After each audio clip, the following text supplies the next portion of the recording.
की सामाजिक व्यवस्था, सांस्कृतिक व्यवस्था, शैक्षणिक व्यवस्था और पारिवारिक व्यवस्था को खत्म कर दो, वो देश अपने आप खत्म हो जाएगा। अब यही षड्यंत्र चल रहा है। कैसे चल रहा है? 3 स्टेज पे काम होता है।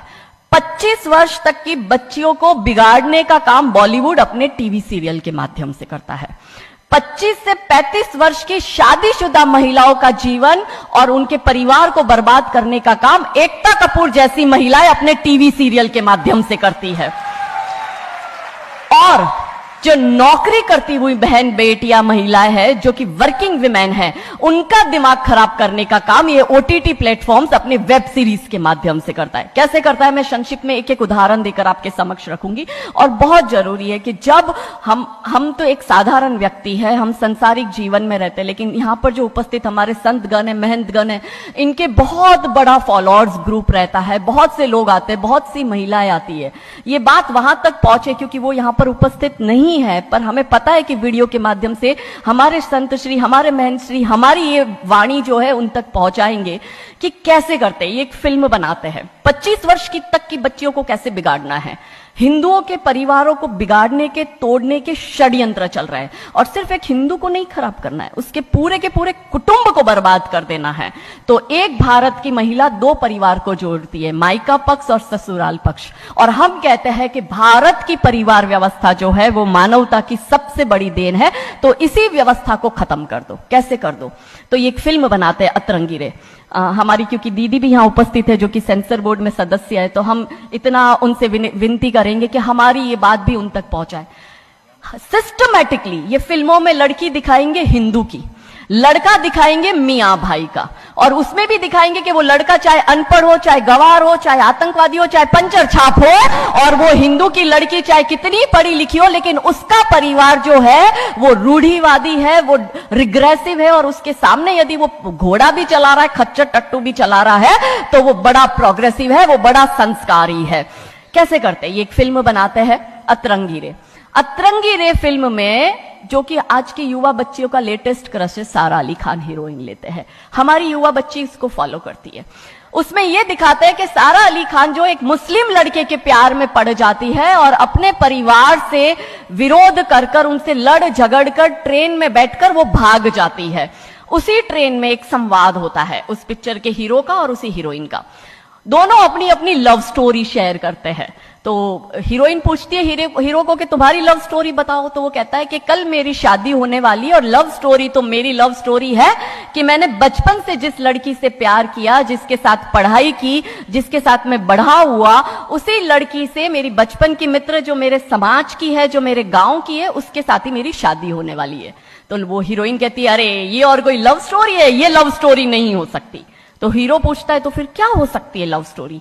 तो वो कहती है कि मैंने एक मुस्लिम लड़के से प्यार किया है, मैं ठाकुरों की लड़की हूं, पूरा समाज, पूरा घर, पूरा परिवार मेरे खिलाफ है, और मैं उन सबको ठोकर मारकर, उनकी भावनाओं को ठोकर मारकर अभी ट्रेन में बैठकर भाग रही हूं उस लड़के से शादी करने के लिए।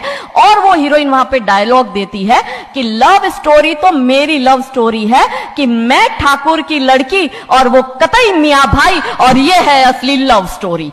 तब हमारी 13, 14, 15 साल की युवा बच्ची, जिसके शरीर में हार्मोन्स चेंज होते हैं, आकर्षण होता है विपरीत व्यक्ति के लिए, तब वो आकर्षण में ये सोचती है कि हिंदुओं के हिंदू बॉयफ्रेंड नहीं रखना, हिंदू हो के हिंदू से प्यार नहीं करना। आप इतिहास में छपेगी, आपकी लव स्टोरी तभी बनेगी जब आप किसी मियां भाई से प्यार करेगी और उससे शादी करेगी।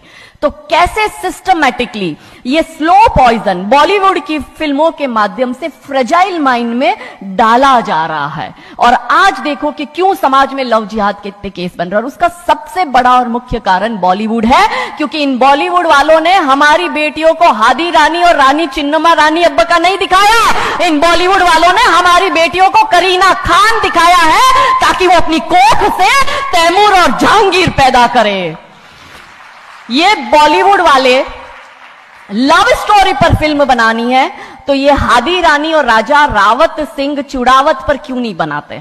मैं आपको उनकी कथा शॉर्ट में करती हूं कि राजा रावत का शादी जो होता है वो हदी रानी से होता है, मेवाड़ के राजा है, और औरंगजेब की सेना आक्रमण करने आती है।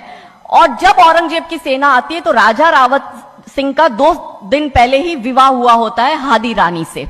तो राजा जी की इच्छा नहीं होती कि मैं युद्ध लड़ने जाऊं, तो हादी रानी बड़े क्रोधित होते हैं। वो कहते तुम मेरी चिंता छोड़ो, तुम अभी इस मातृभूमि की रक्षा के लिए, इस धर्म की रक्षा के लिए आप युद्ध भूमि में जाओ और आप मेरी चिंता मत करना। यदि आप बलिदान भी हो जाओगे तो मैं प्राउडली अपने आप को आपकी विधवा कहूंगी।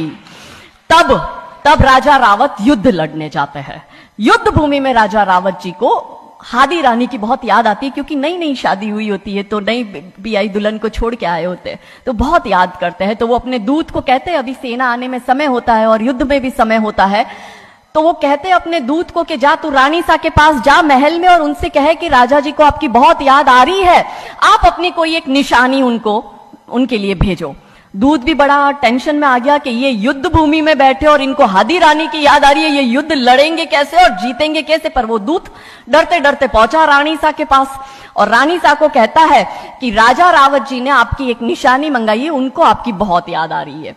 तो रानी सा बहुत क्रोधित हो जाते कि ये मेरा पति कैसा, ये युद्ध लड़ेगा कैसे, औरंगजेब की इतनी बड़ी विशाल सेना है, यदि जहां युद्ध भूमि में बैठकर उसको रणनीति बनानी है वहां वो मेरी निशानी मंगवा रहा है। तब हमारी हादी रानी क्रोधित होती है, हाथ में तलवार लेती है, अपनी गर्दन काटती है, थाल में सजा के दूत को देती है और कहती है जा तेरे राजा को जाके दे देना मेरी निशानी। तब वो दूत युद्ध भूमि में जाता है, राजा जी को हादी रानी की निशानी यानी कि उनका कटा हुआ मुख देता है। राजा जी बड़े दुखी हो जाते हैं, उनको लगता है उनसे बहुत बड़ी गलती हो गई। राजा जी रानी की अंतिम इच्छा समझ जाते हैं। रानी जी के लंबे बाल होते हैं, उन बाल की वो माला बनाते हैं, उनके मुख की माला बनाते, वो युद्ध लड़ते हैं, औरंगजेब से युद्ध जीतते हैं और जीतने के बाद राजा रावत वहीं युद्ध भूमि में अपना बलिदान देते, अपनी गर्दन काटकर वहीं अपने जीवन का त्याग करते हैं। यह है लव स्टोरी। पर बॉलीवुड इस पर फिल्म नहीं बनाएगी कि इतिहास चुराए नहीं है, हमने इतिहास बनाए हैं और लाखों शीश कटे हैं रण में, तब जाके हिंदू कहलाए हैं। ये महान गौरवशाली इतिहास हमारा, पर बॉलीवुड इसका इतिहास हमारे समक्ष आने नहीं देता। अब रहा 25 से 35 वर्ष की महिला, कैसे बिगाड़ती है एकता कपूर। वही sari, typical dress, typical getup, पीछे उसकी सीरियल में एकता कपूर की सीरियल में पीछे बहुत बड़ी अंबे मां की मूर्ति। दिखाएंगे कैसे हिंदू महिला को, क्योंकि परिवार खत्म करना है हिंदुओं का। तो वो एक से प्यार करेगी, शादी दूसरे से करेगी, जीवन में तीसरा पुरुष आएगा, फिर दूसरा मर जाएगा, फिर उसको चौथा पसंद आने लगेगा, फिर जो मर गया वो जिंदा हो जाएगा, फिर कंफ्यूज हो जाएगी किसके साथ जाऊं, दूसरे के साथ कि चौथे के साथ। क्या हमारी भारतीय महिलाएं, क्या हमारी हिंदू महिलाएं, सबसे बड़ा प्रश्न यह है कि क्या हम 4-4 पुरुषों के साथ अफेयर करते हैं? क्या ये हमारा सम्मान है? और अगर यदि हम सब एक होकर इसके लिए नहीं बोलेंगे तो ये आवाज नहीं उठेगी। और दुख की बात यह है कि ऐसी एकता कपूर जैसी महिलाएं जो घर तोड़ने का काम कर रही है, इनको पद्मश्री अवार्ड मिल जाता है। कैसे मिलता है? भारत सरकार से इस भूमि पर खड़े होकर मैं निवेदन करती हूं कि आप ऐसी महिलाओं के पद्मश्री वापस लो, क्योंकि ये महिलाएं हिंदू परिवारों के मकान, घर तोड़ने का काम कर रही है।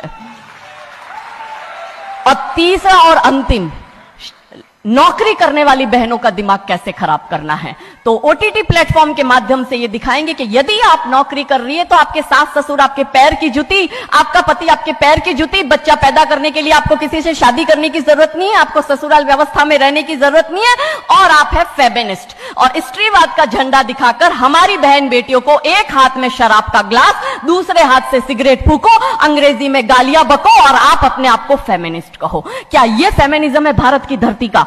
ये कभी नहीं हो सकता। रानी चिन्नमा, रानी अब्ब का फेमिनिज्म का उदाहरण है, और दूर जाने की जरूरत नहीं है। हमारी परम पूजनीय दीदी मां साध्वी रितंबरा दीदी मां फेमिनिज्म का सबसे बड़ा उदाहरण हमारे समक्ष है। रानी नायका देवी, रानी लक्ष्मीबाई हमारे लिए फेमिनिज्म का सबसे बड़ा उदाहरण है। तो यहां उपस्थित सभी महानुभावों से हम यही विनती करते हैं कि फिल्म के माध्यम से ड्रग्स, अश्लीलता और गाली गलौच ये दिखाने के सिवाय कुछ नहीं होता।